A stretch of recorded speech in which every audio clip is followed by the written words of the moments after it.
अस्सलाम वालेकुम। पाकिस्तान के बदहाल शहर कराची से मैं हूं मसूद रज़ा।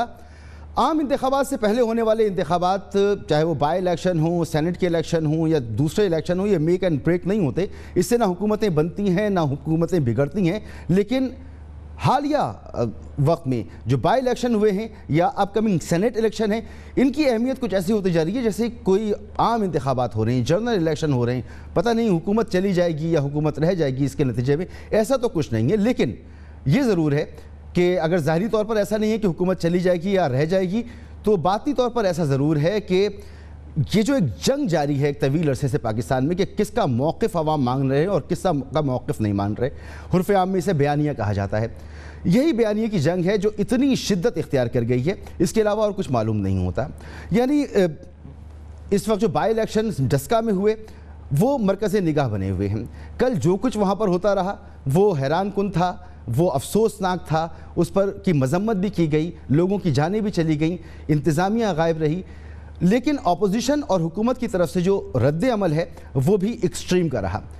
हकीकत यह है कि जो इलेक्शन कमीशन की प्रेस रिलीज़ है, अभी हमारे पास ऑफिशियली वही सूरत हाल मौजूद है।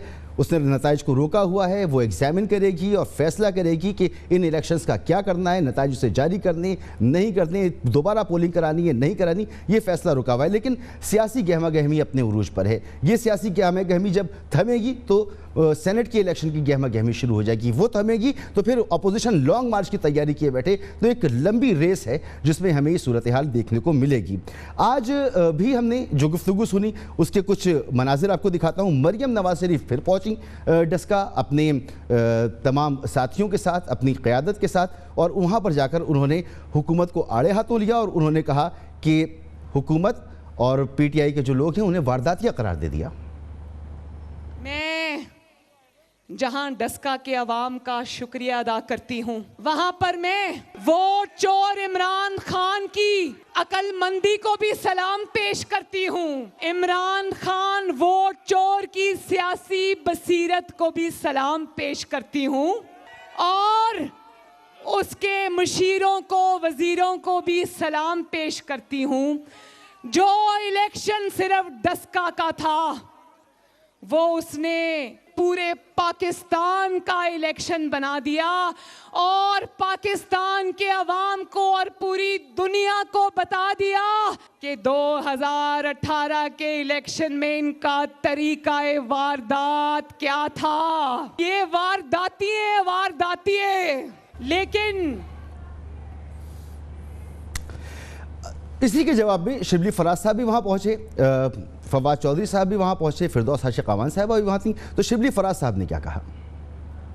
ये इतना गुस्सा, ये इतनी दहशतगर्दी ये क्यों है?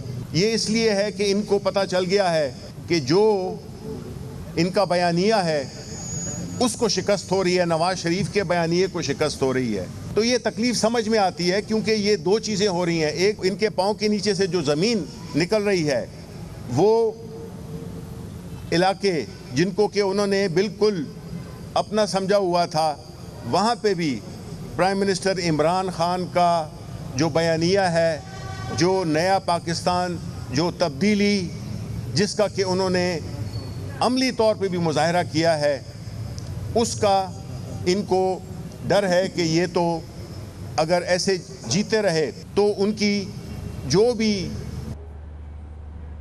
फवाद चौधरी साहब भी इस गुफ्तगू में मौजूद थे और उन्होंने कहा कि इलेक्शंस में हार जीत होती है। PTI इलेक्शन जो हारी है उसने उसको कबूल भी किया, लेकिन जहां जीती है वहां वो अपने मौक़िफ़ पे खड़ी रहेगी। उसने कहा कि हम इलेक्शन के नताइज कबूल करते हैं तो हम जमहूरी हैं, और जो कबूल नहीं कर रहे डस्का के नताइज ख़ास तौर पर, वो गैर जमहूरी हैं। मरियम साहिबा को जो एक मलका हासिल है झूठ बोलने में, यहाँ पे भी आके इन्होंने जो गुफ्तगू की है, पहली बात तो यह है कि देखिए 3 कल इलेक्शन हुए पाकिस्तान में, नौशहरा में और वज़ीराबाद में, जहाँ पे अपोजिशन जीती वहाँ पे इलेक्शन फ्री एंड फेयर थे। डस्का जहाँ पे PTI जीती है वहाँ इलेक्शन में धांधली हो गई है। यानी मीठा मीठा हक और कड़वा कड़वा थू। ये तो कोई बात ना हुई कि जो इलेक्शन आपके हक में नतीजा चला गया वो आप कह दें कि जी वो इलेक्शन तो साफ हुए हैं, जिसमें आप हार जाएं आप कहें कि वो इलेक्शन जो है वो ख़राब हुए हैं और उसमें धांधली हुई है। हम में और उनमें फ़र्क क्या है? हम जो इलेक्शन हो रहे हैं, जो इलेक्शन कमीशन के ज़ेर एहतमाम हो रहे हैं, हम इलेक्शन हारे हैं, कराची में भी हम इलेक्शन हारे हैं, नौशेरा में हारे हैं। हमने तो नहीं वहाँ पे गले फाड़ फाड़ के कह दिया कि धांधली हुई है, हम नताइज मान रहे हैं। ये फ़र्क होता है एक जमहूरी जमात में और एक गैर जमहूरी आमर की जो गोद में पली हुई जमात है उसमें। सो इंशाल्लाह ताला आप देखेंगे, हम आज तो यहाँ पे चूँकि फातिहा के लिए आए हैं, अगले हफ्ते इंशाल्लाह हम जश्न मल्ली साहब के साथ यहाँ की। तो ये सूरत हाल है कि वारदातियाँ भी कहा जा रहा है, झूठा भी कहा जा रहा है, सख्त से सख्त ज़बान इस्तेमाल की जा रही है और ये टेम्परेचर हमें आगे बढ़ता हुआ नज़र आ रहा है। मेहमानों का मैं आपसे तारुफ कर रहा हूँ। तारिक फजल चौधरी साहब मेरे साथ मौजूद हैं, रहनुमा मुस्लिम लीग नून। सर बहुत शुक्रिया आपका। सहर कामरान साहिबा, रहनुमा पीपल्स पार्टी, मैडम आपका भी बहुत बहुत शुक्रिया। और फिरदौस आशिक आवान साहिबा तहरीक इंसाफ से मेरे साथ मौजूद होंगी, उनको भी हम प्रोग्राम में वेलकम करेंगे। तारिक फजल चौधरी साहब, ये आखिर में जो आपने गुफ्तगू सुनी, फवाद चौधरी साहब जो बात कह रहे हैं कि आमरीत की गोद में पले हुए गैर जमहूरी लोग जमहूरी कदरों का ख्याल नहीं, वो ऐसी हरकतें करते हैं कि इलेक्शन के नताइज नहीं मानते। मीठा मीठा हप हप, कड़वा कड़वा थू थू। बिस्मिल्लाहिर्रहमानिर्रहीम। बहुत शुक्रिया जी। मैं सबसे पहले तो फवाद चौधरी साहब के आमरों की गोद में पले हुए और गैर जमहूरी लोग जो दो लफ्ज उन्होंने इस्तेमाल किए हैं, एक मेरे दोस्त थे फवाद चौधरी साहब, शायद उन्हें ये वाले फवाद चौधरी साहब जानते हो, वो जो मुशर्रफ के ऑफिशियल स्पोक्स पर्सन थे, वो मेरे दोस्त थे। आप मेरा ख्याल है कहीं नजर नहीं आ रहे आजकल हमें ये फवाद चौधरी साहब नजर आ रहे हैं, और एक वो भी फवाद चौधरी साहब थे जो पीपल्स पार्टी में थे। चलें सर, वो तो डिफरेंट जमात है, लेकिन जो मुशर्रफ के एक official spokesperson Fawad Chaudhry साहब थे। इन्हें कहिएगा अगर कहीं मिले तो उन्हें मेरा सलाम कहिएगा। दूसरी बात ये है जी कि जो कह रहे हैं जी कि गले फाड़ के और फलाना और वो इलेक्शन हम मान रहे हैं और ये नहीं मान रहे, और हम तो बड़ा इस पे एक जमहूरी रद्द-ए-अमल का मुजाहरा कर रहे हैं। बात यह है कि अगर नौशहरा का इलेक्शन जो मुस्लिम लीग नून ने पाकिस्तान तहरीक इंसाफ के घर से जीता, उनके घर से जीता, अगर उस इलेक्शन में भी 2 कीमती इंसानी जानें ली जाती, गोलियां मारी जाती, लोगों को जख्मी किया जाता, प्रिजाइडिंग ऑफिसर्स को अगवा किया जाता, इलेक्शन कमीशन ऑफ पाकिस्तान बाकायदा प्रेस रिलीज जारी करता कि इंतजामिया टोटल गायब हो गई है और राब्ता नहीं हो रहा। रात के 3 बजे जो चीफ सेक्रेटरी पंजाब है उनसे राब्ता होता है और उसके बाद वो भी अपने आप को अनअवेलेबल कर लेते हैं। ये press release election commission of Pakistan जारी कर रहा है। ठीक। और अगर ये सारी कार्रवाई वहां होती तो हम कहते वहां पे भी धांधली हुई है, और अगर यहाँ पे ये सारा कुछ ना होता, चाहे इलेक्शन हम जीते या हारते, हमें इसको तस्लीम कर लेना था। ये हम कह रहे हैं कि जनाब इस इलेक्शन में धांधली हुई है, और ये इलेक्शन कमीशन ऑफ पाकिस्तान कह रहा है कि यहाँ पे जो सारी रात प्रिजाइडिंग ऑफिसर्स वोटों के बक्सों समेत गायब रहे हैं, वो रात को आपका क्या ख्याल है, उन वोटों में पहरा देते रहे होंगे। उन्होंने वोटें खोली होंगी, खुलवाई गई होंगी उनसे, उन बेचारों की क्या जरूरत। जो पंजाब गवर्नमेंट जिस तरह से उन्होंने कार्रवाई की है, वोटें खुलवाई होंगी। हमारे कैंडिडेट की वोटें जो है वो डबल स्टैंप की गई होंगी, अपनी नई वोटें डाल दी गई होंगी। तो पूरी रात भर ये क्या कार्रवाई करते रहे उन बक्सों के साथ, और कार्रवाई मुकम्मल करने के बाद उन्होंने कहा जनाब कि अब आप फौरी तौर पे नतीजे का ऐलान किया जाए, हमारा उम्मीदवार जीता हुआ है। ख्वाब आई है, आपको कैसे पता है कि उम्मीदवार अभी तो वो रिजल्ट निकले ही नहीं, आपने पहले ऐलान कर दिया। उनके जो पोलिंग एजेंट थे वो उनको बता रहे थे उनके मुताबिक, मगर फजल चौधरी साहब एक और दावा किया गया, और वो ये कि जो शख्स फायरिंग करते हुए जो गैंग था उसमें से एक शख्स पकड़ा गया है। बताया गया कि जी उसकी तस्वीरें तो कैप्टन सफदर साहब के साथ हैं, और वो तो नून लीग का बंदा था, और ये राना सनाउल्लाह साहब असलाह लेकर आए थे और लोग लेकर आए थे। गुजारिश ये है कि जिसने भी फायरिंग की, अगर अपोजिशन भी किसी बंदे ने की, तो हुकूमत ने तो उसे छोड़ना नहीं था। आपका क्या ख्याल है, जो इनके रवैये हैं, जो ये लोग हैं, अगर हमारे में से कोई बंदे फायरिंग करते, मुस्लिम लीग नून के फायरिंग करते, तो ये उन्हें बख्श देते, ये छोड़ देते, उन्हें छोड़ना चाहिए भी नहीं। लेकिन जो हुकूमती लोग वहाँ पे असला लेके दंदनाते फिरते रहे, उन्हें किसी ने गिरफ्तार नहीं किया। अच्छा, इसका भी काउंटर आया है ना चौधरी साहब, इसका भी काउंटर आया है, और उसका काउंटर ये है कि जी इंतजामिया उस दिन इलेक्शन कमीशन के मातहत है। अगर वो इलेक्शन कमीशन के अहकामात नहीं मान रही है तो इलेक्शन कमीशन जाने। उस दिन हुकूमत ने अपने आप को बरी जिम्मा किया हुआ है, डिस्टेंस किया हुआ है। ये इंतहाई बचगाना कॉन्सेप्ट देने की कोशिश की जा रही है, जिसने भी दी है। देखें, इलेक्शन कमीशन ऑफ पाकिस्तान के पास अपनी जाती कोई अमला और फौज नहीं होती कि वो पोलिंग जिस दिन हो रही हो उस दिन जाके उन हलकों में या उस हल्के में वो अमन अमा की सूरत हाल को कंट्रोल कर सके।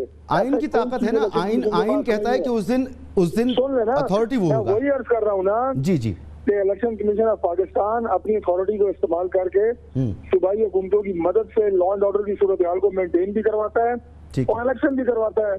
लेकिन वो जो प्रेस रिलीज का जिससे मैंने जिक्र किया वो कह रहे हैं तमाम इंतजामिया गायब हो गई, चीफ सेक्रेटरी भी गायब हो गया। अब इलेक्शन कमीशन क्या करे वहां पे? खुद तो गोली चला नहीं सकता, खुद तो डंडा चला नहीं सकता। वो वही तो कह रहे हैं कि हमारी बात जो है वो इंतजामिया ने सुनी नहीं और प्रिजाइडिंग ऑफिसर जो है वो मिसिंग पर्सन बन गए, वो पक्षों समेत गायब हो गए। यही तो सारा रोना है कि इंतजामिया ने इलेक्शन कमीशन की बात नहीं सुनी, अपनी मनमानी की। तो यहाँ तक जा सकते हैं। आपका क्या ख्याल है कि अपोजिशन के लोग फायरिंग करते फिर रहे हो और वो उन्हें छोड़ देंगे? किसी सूरत में भी नहीं छोड़ेंगे। ये जो आपको दंदनाते हुए लोग नजर आ रहे हैं ये सारे हुकूमती लोग हैं। हुकूमती सरपरस्ती में यहाँ पे गुंडागर्दी की गई और उसके बाद पोलिंग स्टेशन से अमला जो है वो वोटों समेत गायब हो गया। ठीक, बिल्कुल आपका पॉइंट आ गया। और इस पर मैं आपसे पूछूंगा कि जो तस्वीर सर्कुलेट हो रही है, फिरदौस हर्ष अकावान साहबा ने भी उसको ट्वीट किया है, उसके बारे में आपकी क्या राय? सर, आप भी इससे इत्तेफाक करेंगी? आइन ये कहता है कि जहां पर इलेक्शन होगा वहां पर वफाकी और सूबाई तमाम जो इदारे हैं, जो इंतज़ामिया है, वो मातहत हो जाएगी इलेक्शन कमीशन के। अब यहाँ पर जो बदनज़मी हुई, फायरिंग होती रही, पुलिस ने ताउन नहीं किया, इंतज़ामिया ने ताउन नहीं किया, तो इसमें हुकूमत कहती है जी हमारा क्या कसूर है? उस दिन तो इलेक्शन कमीशन जाने और इंतज़ामिया जाने। शुक्रिया मसूद। पहली बात यह है कि जो हुकूमत कह रही है, मैं बताऊं कि हुकूमत उस वक्त कहाँ थी जब ये सब कुछ हो रहा था और उनकी मासूमियत। मेरे पास तो सिर्फ एक सवाल है कि ये बताएं कि ये कौन सी धुन थी जिसने जो है 20 प्रिजाइडिंग ऑफिसर्स जो है गायब कर दिए? ये कौन सी धुन थी जिसने इंतज़ामिया को अनअवेलेबल कर दिया? ये कौन सी धुन थी कि जिसने सेल फोन सब बंद कर दिए? देखिए, ये जो एक हुकूमत की बुखलाहट है ये बिल्कुल समझ में आ रही है और उसकी वजह भी हम जानते हैं। हम ये जानते हैं कि जो नेशनल असेंबली के इलेक्शंस हैं उनको लेके ये बहुत कंफ्यूज्ड हैं, ये बहुत नर्वस हैं। इनको पता है कि सैयद यूसुफ रज़ा गिलानी जो है वो सेनेट का इंतखाब लड़ रहे हैं और हर जीतने वाली नशिस्त जो पीडीएम के मेंबर्स जीतेंगे वो इनके लिए शिकस्त फाश है। तो लिहाजा जो इनकी नर्वसनेस है वो नज़र आ रही है। अगर हुकूमत पंजाब में भी इनकी है, वफाकी हुकूमत भी इनकी है और उसके बाद इनकी इंतज़ामिया जो है वो बिल्कुल गैर मौसर है, तो उसकी ज़िम्मेदार कौन? ये कहते हैं कि जी इनकी तो कहीं ज़िम्मेदारी नहीं है। इनको इंतज़ामिया भी अच्छी नहीं मिली, इनको हुकूमत भी अच्छी नहीं मिली, इनको अपोजिशन भी अच्छी नहीं मिली, इनको इलेक्शन कमीशन भी अच्छा नहीं मिला और इनको प्रिजाइडिंग ऑफिसर्स भी अच्छे नहीं मिले, उनके सेल फोन्स भी अच्छे नहीं मिले और वो इंतज़ामिया भी अच्छी नहीं मिली जो गायब हो गई। देखिए, इस किस्म की बातें मज़ायका खेज़ लग रही हैं और मैं समझती हूँ पूरी जो वाक़या है उसकी ज़िम्मेदारी फेडरल हुकूमत पे भी है और पंजाब हुकूमत के ऊपर भी है कि क्यों इस किस्म की सिचुएशन क्रिएट हुई। अगर आपको अपनी शिकस्त का इतना ही खौफ है तो अपनी कारकर्दगी बेहतर बनाते हैं। आपने बजाय अपनी कारकर्दगी बेहतर बनाने के आपने ओछे हथकंडे अपनाने शुरू कर दिए और वो हर जगह पे नज़र आ रहे हैं। मैं समझती हूँ कि ये एक बहुत बुरी मिसाल है। हमने देखा कि सिंध के अंदर आईजी पुलिस अगवा हो गया। यहाँ हमने देखा एक भी नहीं, दो भी नहीं, तीन भी नहीं, 20 के 20 प्रिजाइडिंग ऑफिसर गायब हो गए। यानी धुन में 20 इंसान गायब हो जाते हैं, अपने रिकॉर्ड समेत, अपने सेलफोन समेत और इंतज़ामिया भी। मैं ये समझती हूँ कि इस पर शर्मसार होना चाहिए, माफ़ी मांगनी चाहिए और इलेक्शन कमीशन की जो प्रेस रिलीज़ है वो बहुत, मैं समझती हूँ कि तवज्जो की तालिब है और वो बहुत जो है तवज्जो भी है मांगती है और अलार्मिंग भी है कि वो ये कहती है कि उनको खदशा भी है। ठीक, बिल्कुल आई ओपनर है सर, आप बिल्कुल ठीक कह रही हैं। उनको खदशा भी है कि रद्द बदल हुए होंगे, उनको खदशा भी है और वो कहते हैं कि हम कोशिश करते रहे, हम राब्ता करते रहे, हमारा राब्ता नहीं हुआ। यहाँ पे तो इलेक्शन कमीशन इतना बेबस है। मैं समझती हूँ कि वो जो रिएक्शन सिंध पुलिस ने दिया था वो रिएक्शन हमें इलेक्शन कमीशन की तरफ से भी आना चाहिए था। अपने इदारे की खुद मुख्तारी उन्होंने साबित करनी है, अपने इदारे की सेंटिटी उन्होंने साबित करनी है। उनको ये करना होगा, उनको ये करना चाहिए। बिल्कुल बिल्कुल, आपका बिल्कुल पॉइंट आ गया। मैं वापस आऊँगा आपकी तरफ। और फिरदौस आशिक अमान साहिबा ज्वाइन कर चुकी हैं हमें। इन्हें लाहौर वापस आना था, लेकिन प्रोग्राम में हमारी शिरकत करने की वजह से डस्का में रुकी हैं और वहाँ से स्काइप के जरिए हमें ज्वाइन करी हैं। बहुत बहुत शुक्रिया आपका फिरदौस आशिक अमान साहिबा। तारिक फजल चौधरी साहब से ही बात हुई, आपने नहीं सुनी होगी वो गुफ्तगू। सहर कामरान साहिबा भी गुफ्तगू कर रही थी। वो ये कहती हैं कि जो कुछ कल होता रहा डस्का में, उसकी जिम्मेदारी इलेक्शन कमीशन पे नहीं बल्कि हुकूमत पर आयद होती है। चाहे वो लोग फायरिंग कर रहे थे, चाहे वो लोग जानों से गए, चाहे वो 20 रिटर्निंग प्रिजाइडिंग ऑफिसर जो हैं वो गायब हो गए, रिजल्ट जेर से आए, ये सारी जिम्मेदारी हुकूमत पर आयद होती है। हुकूमत की मशीनरी, उसकी इंतज़ामिया, उसकी पुलिस, उस पर आयद होती है।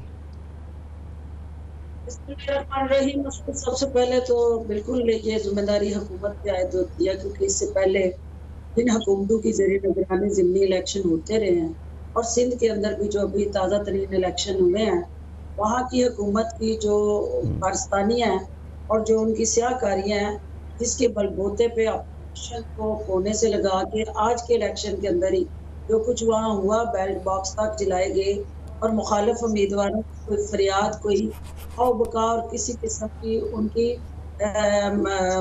कंपनसेशन करने के लिए ना मीडिया तैयार है और ना वहाँ की इंतज़ामिया और ना वहाँ की हुकूमत। अब जहाँ तक पंजाब की बात है, तो पंजाब के अंदर जो ज़िमनी इलेक्शन हुआ, यहाँ पे हमेशा इसकी पंजाब में हुकूमत थी, वो गर्दन पर हाथ रख के इन्हीं रिटर्निंग ऑफिसर से रिजल्ट लिया करते थे। वो बंदूक की नोक रख के इन्हीं इलेक्शन कमीशन से अपने मनपसंद नताइज हासिल किया करते थे। और कभी ये रिवाज नहीं था इस पंजाब की तारीख में कि कोई हुकूमत में हो और वो हुकूमत ज़िमनी इलेक्शन हाथ में। ये रिवाज भी इस हुकूमत ने दिया इसलिए कि वाकई हुकूमत की जिम्मेदारी थी कि जो कुछ पहले हो रहा था, जो वोट चोरी होते थे, जिस तरह से दौस धांधली से, इंतजामी मिली भगत से इलेक्शन चोरी होते थे, ये हुकूमत जो है वाकई इसने वजीराबाद के अंदर भी और डस्का के अंदर भी वो नहीं किया, इससे पहले हुकूमतें करती रही। मुशारा के अंदर भी इसने वो अमलदारी नहीं दिखाई, वो गठजोड़ इंतजामिया के साथ और इलेक्शन कमीशन के साथ मिलकर नहीं किया, इससे पहले होता रहा। क्योंकि एक तब्दीली का नया पाकिस्तान जो है, इसके अंदर ये रिवाज भी हम लेके आए हैं कि हुकूमत वक्त जो है इस वक्त कटहरे में खड़ी है। हुकूमत वक्त जो है वो मीडिया के कटहरे में भी और अपोजिशन के कटहरे में भी खड़ी है। और वो अपोजिशन जो हमेशा अपने दौर में जीत के दावे करके हुकूमती मशीनरी के जरिए बगले में जाया करती थी, आज वो अपोजिशन जो है हमें आयन और कानूनी ज़ाब्ते पढ़ा रही है। जो इलेक्शन के अंदर हुआ मसूद, मैं उन हकायक की तरफ जाऊँ। देखिए डस्के के अंदर कि पाकिस्तान तहरीक इंसाफ पिछले इलेक्शन में 40,000 से ज्यादा वोटों से हारी थी। उसकी 3 वजूहात थी। एक ये थी कि हमारी जो पार्टी के अंदर हमारे कैंडिडेट्स आजाद खड़े हो गए और उन्होंने एक दूसरे के खिलाफ पंजा आजमाई की और जो एग्रीगेट अगर आप निकाले तो 1 लाख से ज्यादा वोट जो है वो पीटीआई के with in PTI he divide. अब इस इलेक्शन के अंदर जो है वो तमाम धड़े जो थे, वो तमाम कैंडिडेट्स जो थे वो पार्टी के परचम के नीचे इकट्ठे थे और यूनाइटेड इलेक्शन लड़ रहे थे। ठीक है। उसी इसमें जो चेंज थी, ठीक है, जो हमारे पोलिंग स्टेशंस की बात हो रही है, इस पोलिंग स्टेशंस की, क्योंकि ये पहली दफा नहीं, सहर कामरान हूँ या मेरे भाई जो है तारिक फजल चौधरी साहब हूँ, इनको अच्छी तरह पता है कि इलेक्शन के दौरान इस तरह ये 2018 का इलेक्शन ले ले, 2013 का ले ले, हमेशा जो पोलिंग के रिजल्ट्स हैं वो देर तक आते हैं। और क्योंकि जो सिटी के हल्के हैं वहाँ इजीली एक्सेसिबिलिटी होती है, presiding officer, polling staff, transportation और अदर फैसिलिटेशन बेहतर होती है, पहुंच जाता है। रूरल एरियाज होते हैं या 3 पीपी के अंदर हल्के थे और जिन 20 ठीक मैडम, बिल्कुल आपका पॉइंट आ गया। मुझे एक सवाल आपसे करना है और वो सवाल ये है कि इलेक्शन कमीशन की जो प्रेस रिलीज है, जी फरमाइए। मुकम्मल कर लो, अब जरूर कीजिएगा। देखिए जिन 20 पोलिंग स्टेशन की बात हो रही है, उन 20 पोलिंग स्टेशन में एक तो ये झूठ जो बोला जा रहा है, मैं उसकी वजाहत करना चाहती हूँ कि वहाँ 90% या 80% पोलिंग हुई है। वहाँ 45 से 46 के दरमियान पोलिंग हुई है जो 20 पोलिंग स्टेशन है। उसके ऊपर जो 20 में से 4 PMLN ने जीते हैं, 16 पे PTI जीती है। अब 16 पे जहाँ PTI जीती है वो अगर आप उसका मुआवजा करें 2018 के इलेक्शन में, वो हमारे दोनों यूनियन काउंसिल में इस वक्त जो हमारा सिटिंग MP है पॉपुलेशन में वजीर भी है, उसके अपने घर के हल्के हमारे MNA के कैंडिडेट की अपनी यूनियन काउंसिल है। तो मुझे बताएं कि जहाँ कैंडिडेट अपने घर से भी अगर 45% वोट नहीं लेके आता तो वो कैसी यूनियन काउंसिल है? तो ये एक प्रोपेगेंडा है, ये एक अपनी PMLN अपनी हार को, उन जख्मों को मिटाने के लिए ये इल्जाम तराशियां कर रहे हैं। इसका हकीकत से कोई लेना देना नहीं है।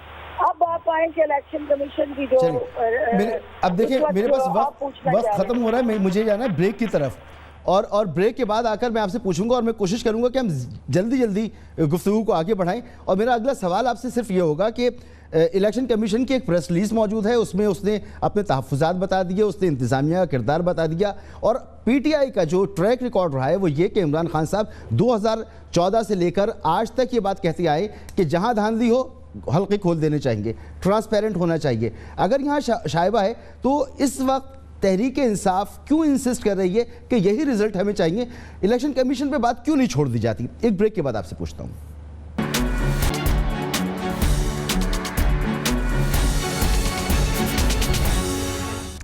प्रोग्राम में आपको एक बार फिर खुशामदीद। तारिक फजल चौधरी साहब और सहर कामरान साहिबा, वक्त की जिस तरह डिस्ट्रीब्यूशन होनी चाहिए मुझे आपके पास आना चाहिए, लेकिन आप दोनों से मैं इजाज़त चाहूँगा कि मुझे एक सवाल करने दें फिरदौस आशिक़ अवन साहिबा से, ताकि गुफ्तगू को एक डायरेक्शन में आगे बढ़ाया जा सके। फिरदौस आशिक़ अवन साहिबा, नए दौर में, नए पाकिस्तान में इदारों को मजबूत होना था, और इदारों की मजबूती ये होती है कि वो इंडिपेंडेंट फैसले करें।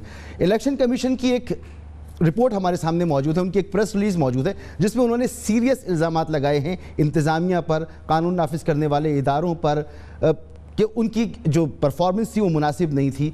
और फिर उन्होंने ये भी कहा कि इलेक्शन के नताइज में रद्द-व-बदल का शायबा भी उनको मौजूद है।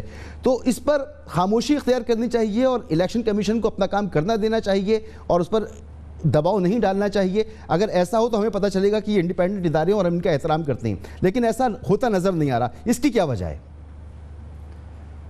बात यह है कि वज़ीर-ए-आज़म इमरान खान की क़यादत में पुरज़म है, हमने इदारों को बाख्तियार बनाना है और हमने उनका आईनी और कानूनी किरदार जो है उसको और ज़्यादा मजबूत बनाना है।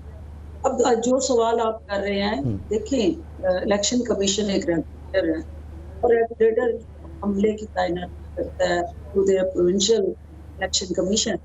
वो रिटर्निंग ऑफिसर और डिस्ट्रिक्ट मॉनिटर ऑफिसर्स हैं जिनको इस हल्के में रखा है।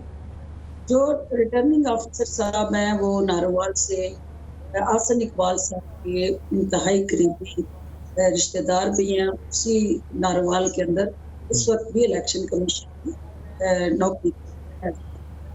डिस्ट्रिक्ट रैप जो नियम लगाएंगे वो ख्वाजा साद रफीक के हल्के से हैं, और ये दोनों अफराद जो है इनके हवाले से पाकिस्तान तहरीक इंसाफ के कैंडिडेट्स की दर्जनों कंप्लेंट्स, एप्लीकेशंस और रिजर्वेशंस जो है उनके तहफ़्फ़ुज़ात मुतल्लिका सूबाई इलेक्शन कमीशन को भेजे जाते रहे।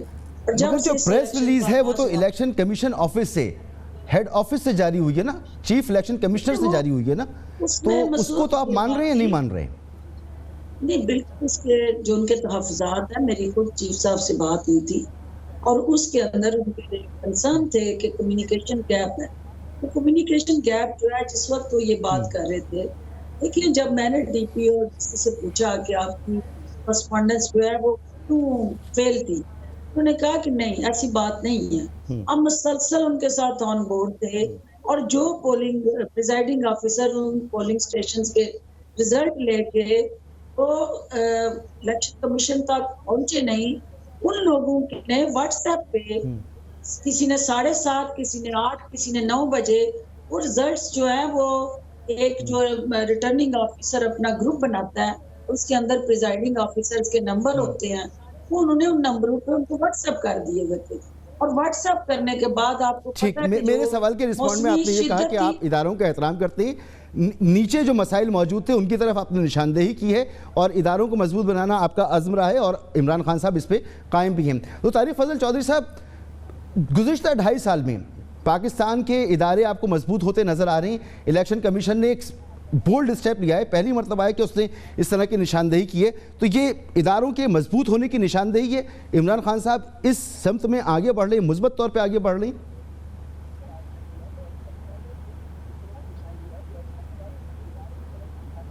तारिक फजल चौधरी साहब।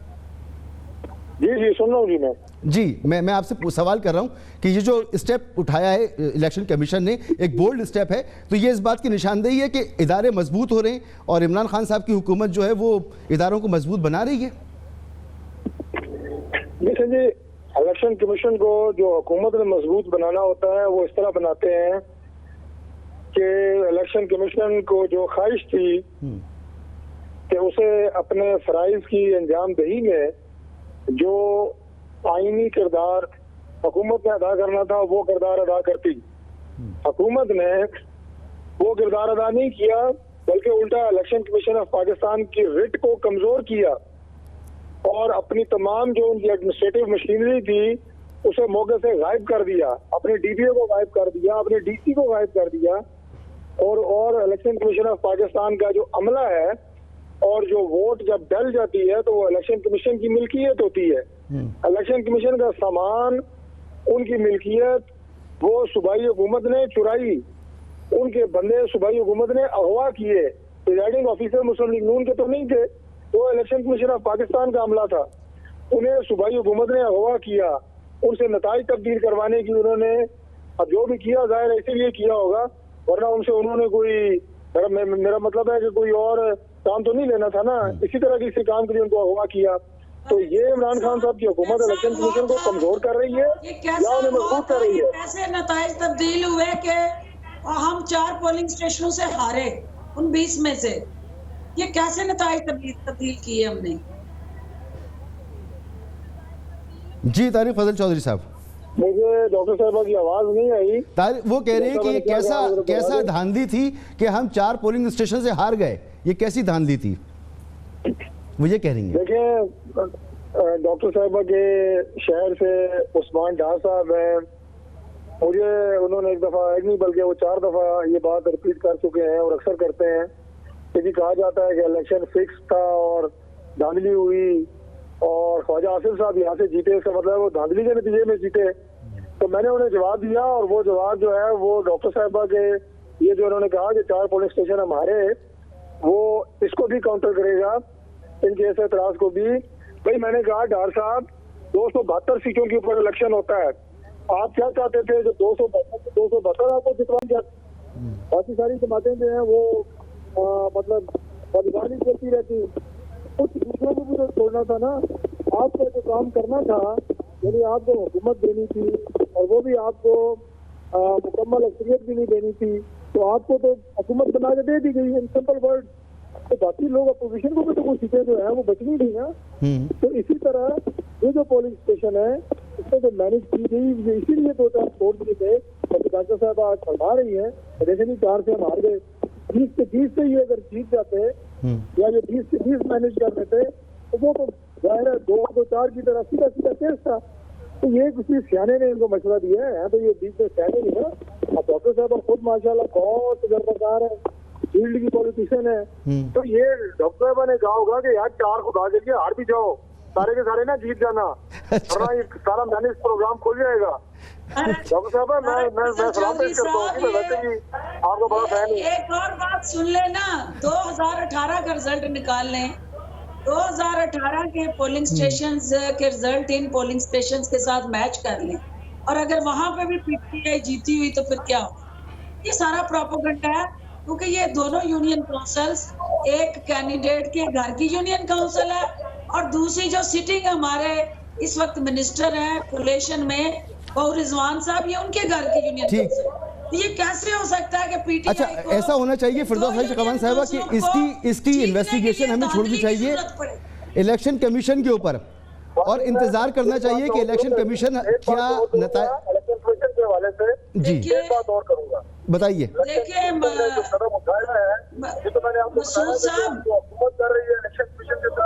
जी जी जी जी मसूद साहब, इलेक्शन कमीशन का ये इख्तियार है।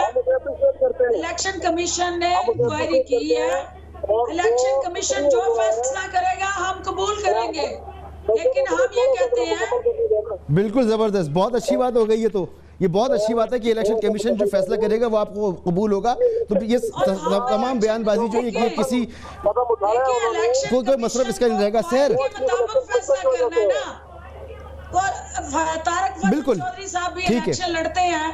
तारक चौधरी साहब को भी पता है कि इलेक्शन रूल्स के मुताबिक आप रिजल्ट अनाउंस करते हैं और बाद में कोई चैलेंज करता है, और किसी को अगर किसी जगह तहफ़्फ़ुज़ात और हदशात होते हैं तो वो ट्राइब्यूनल में लेके जाता है। इलेक्शन का रिजल्ट रोकना जो है वो इलेक्शन कमीशन के अपने कायदे ज़ाबित की खिलाफ वर्जी है। वो इलेक्शन कमीशन ने इंक्वायरी कराई है। बिल्कुल ठीक है। अब शहर से मुझे एक सवाल पूछना है। इंतजार है जी। ठीक है, बिल्कुल बहुत अच्छी बात है। इलेक्शन कमीशन जो फैसला करेगा कबूल होगा, और यही इदारों की मजबूती होनी चाहिए, यही स्प्रिट होनी चाहिए। बहुत ज़बरदस्त बात है। मगर शहर ये जो सारी सूरत हाल है कि प्रिजाइडिंग ऑफिसर गायब हो गए, वो धुंध में फंस गए थे या उनके फ़ोन काम नहीं कर रहे थे, वो सुबह 6 बजे पहुंचते, ये एक बड़ा भोंडा तरीका था। ऐसे तो मुझे नहीं लगता कि ना तो तहरीक इंसाफ की गवर्नमेंट इस तरह से करना चाहेगी। अगर पीपल्स पार्टी को करनी हो या नून लीग को करनी हो, किसी को भी करनी हो, इस तरह से तो धांधली नहीं होती। ये हुआ क्या है? ये इतने भोंडे तरीके से धांधली तो नहीं हो सकती कम से कम। आपको क्या लगता है हुआ क्या है ये? देखिए, बात यह है कि मैंने आपको पहले भी एक मिसाल दी कि आपने ये देखा कि सिंध के अंदर और तो छोड़े आईजी पुलिस ही गायब हो गया। तो ये गायब होने वाली भी एक नई रिवायत पड़ रही है। जो हम वहाँ पर तो ये है कि पूरी जो पुलिस फोर्स है उसने एक स्टैंड लिया, और उसके बाद पता लग गया कि ये कहाँ से हिल रही थी इनकी डोरें, और कैसे गायब हुए थे, और कैसे आईजी पुलिस ही अगवा हो गया था। यहाँ पर प्रिजाइडिंग ऑफिसर, और मैं कहती हूँ कि 1-2 वीडियोस भी सर्कुलेट कर रही हैं। वो वीडियोस उन प्रिजाइडिंग ऑफिसर्स की हैं जो ये बता रहे हैं कि उनको स्पेशल मैसेजेस मिले हैं, उनको मैसेज मिले हैं कि जी उनको स्पेशल फोर्स के गाड़ी में जाना है, उनको स्पेशल फोर्स ने। अच्छा, मेरी इत्तलात ये है शहर के वो उनको इलेक्शन कमीशन एग्जामिन कर रहा है, वो एग्जामिन हो रही हैं। मगर मेरा मानना ये है, मेरा सवाल असल में ये है कि जो भी कोई कदम उठाता है तो उसके नताइज को कैलकुलेट करता है। नहीं मसूद, ये SOPs इलेक्शन कमीशन के बनाए गए हैं। वो जो प्रिजाइडिंग ऑफिसर बैक कस्टडी में लेते हैं। हो जाए, पहले ही ऑडियो का बहुत मसला है। मैंने बड़ी तहम्मुल से सबकी बात सुनी है, लिहाजा मुझे मेरी बात में बोलने का मौका दिया जाए। ठीक है ना, ये बीच में मुदाखलत नहीं करें। देखिए, बात ये है कि जी सर मैं आपके पास आ रहा हूं। ये लाठियां चलाने, बिल्कुल ठीक है, बिल्कुल ठीक है। वहाँ पर आप किसी किस्म की मिसाल को और सामने नहीं रख सकते। आप ये देखिए, इलेक्शन कमीशन की आप बात कर रहे हैं कि इदारे खुद मुख्तार हो गए। इलेक्शन कमीशन की बेबसी का जो हाल है वो उनकी प्रेस रिलीज में भी है।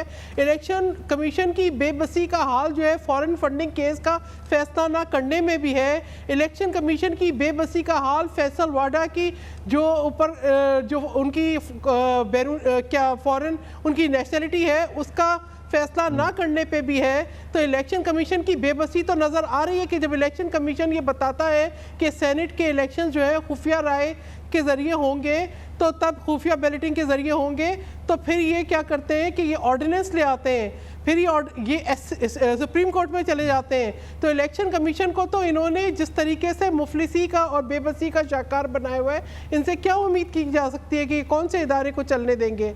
इन्होंने हर इदारे को जो है बिल्कुल तबाह बर्बाद कर दिया है।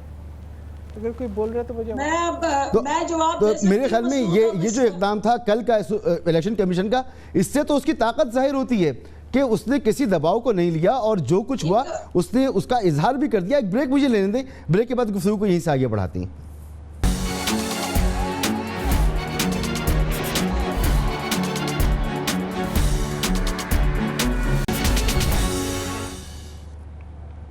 प्रोग्राम में आपको एक बार फिर खुशामदीद, और अपने तीनों मेहमानों को मैं 1.5 मिनट से ज़्यादा 1 सेकंड भी नहीं दे पाऊंगा, बहुत कम वक्त बचा है और इसी में आपको अपनी बात मुकम्मल करनी है। फिरदौस हाशा खान साहिबा, इलेक्शन कमीशन की तहरीरी शिकायत के बावजूद अब तक पंजाब हुकूमत ने IG, chief secretary, deputy commissioner Sialkot और एक असिस्टेंट कमिश्नर साहब जो जिनका जिक्र किया है, उनके खिलाफ कोई इक़दाम क्यों नहीं उठाया, ताकि ये तासुर ख़त्म होता कि जो भी मिसमैनेजमेंट हुई उस पर हुकूमत का हाथ उनकी पुष्ट पर नहीं था।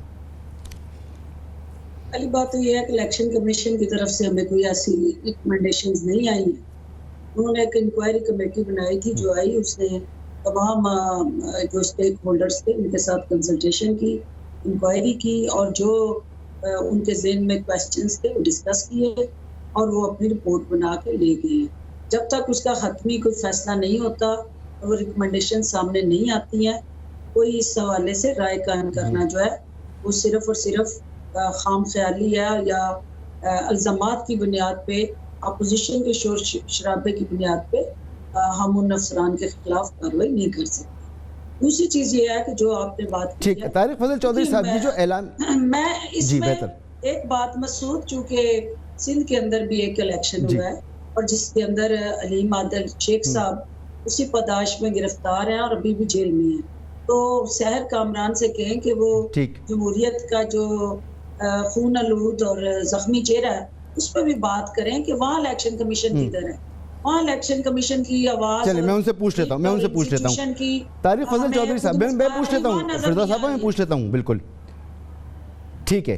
तारिक फजल चौधरी साहब, ये जो एलामिया आया है इलेक्शन कमीशन का, ये अगर आपकी हुकूमत होती और आपके सामने आता तो आप क्या करते?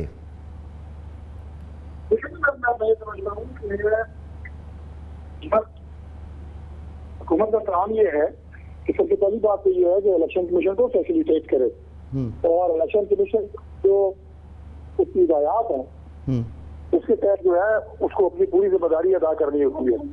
बाकी ये जो एलानिया आप कह रहे हैं कि अगर आपकी हुकूमत होती तो इलेक्शन कमीशन को इंडिपेंडेंट हुकूमत होती तो इलेक्शन कमीशन जो है वो तमाम हालात आपके हुकूमत के खौफनाक किस्से हैं वो ना दोहराना।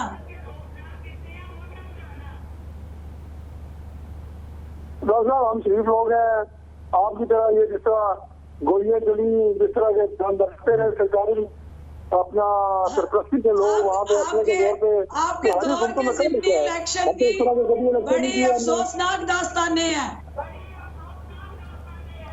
अच्छा, अब जवाब तो दे लेने देना फिरदौस साहब इनको, चौधरी साहब। मैं ये कह रहा हूँ कि ये इलेक्शन कमीशन ऑफ पाकिस्तान ने जो कदम उठाया है, मैंने इसको अप्रिशिएट किया कि ये हुकूमत की तमाम तर नालायकी, अदम ताउन के बाद उन्होंने बताया कि हम अपने रेट कायम करना चाहते हैं और ये एक ऑनरेबल बंदा वहाँ पे चीफ इलेक्शन कमिश्नर की शक्ल में बैठा हुआ है। ठीक है, अच्छा अब मुझे शहर से पूछ लेंगे क्योंकि वक्त मेरे पास बहुत कम है। शहर सवाल उठाया फिरदौस हाशिम कावान साहबा ने, आपने गिरफ्तार किया हुआ है अपोजिशन के कायद को जो कि सिंध असम्बली में है, हलीम आदिल शेख को, तो वो कह रही हैं कि आपके यहाँ जमहूरियत का जो है चेहरा वो ज़ख्मी चेहरा है। बात यह है, हलीम आदिल शेख साहब अगर समझते हैं कि वो अपनी बदमाशी के रोल से बाहर नहीं निकलेंगे और वो रेप्लिका करेंगे जो उन्होंने कैप्टन सफदर की गिरफ्तारी के वक्त किया था, वो असला लेके पहुंच जाएंगे हलकों के ऊपर और वहाँ पर जो है अपने जो है वो जो उनके सिक्योरिटी फोर्सेस हैं उनके साथ वो फायरिंग करवाएंगे, तो उनके साथ क्या किया जाए? उनको कोई मेडल दिया जाए? उनको कोई निशाने? देखिए आपकी बात, मैं आपकी बारी में नहीं बोलती, ये तो रवैया है इनका, ये प्रॉब्लम है, यही पीटीआई का प्रॉब्लम है कि इनके अंदर तहम्मुल की बहुत कमी है। यही ऐसा ही एटीट्यूड जो है वो हलीम आदिल शेख साहब का था जो कि असला लेके पहुंच गए थे, फायरिंग उन्होंने की, जिसकी फुटेजेस सबने देखी, अभी उनको गिरफ्तार, उनको क्या आप भाई उनको सितारा जरूरत दे दें। चलें, मेरे पास अब वक्त खत्म हो गया है और मैं यही कहूँगा कि हमें इदारों को मजबूत बनाना है, इदारों के फैसलों का एहतराम हमें करना चाहिए और इंतजार करना चाहिए इलेक्शन कमीशन क्या फैसला करता है। फिरदौस हाशिम कावान साहिबा आपका भी बहुत शुक्रिया, तारिक फजल चौधरी साहब आपका बहुत शुक्रिया, सहर कामरान आपका बहुत बहुत शुक्रिया। इजाज़त दीजिए, अल्लाह हाफिज़।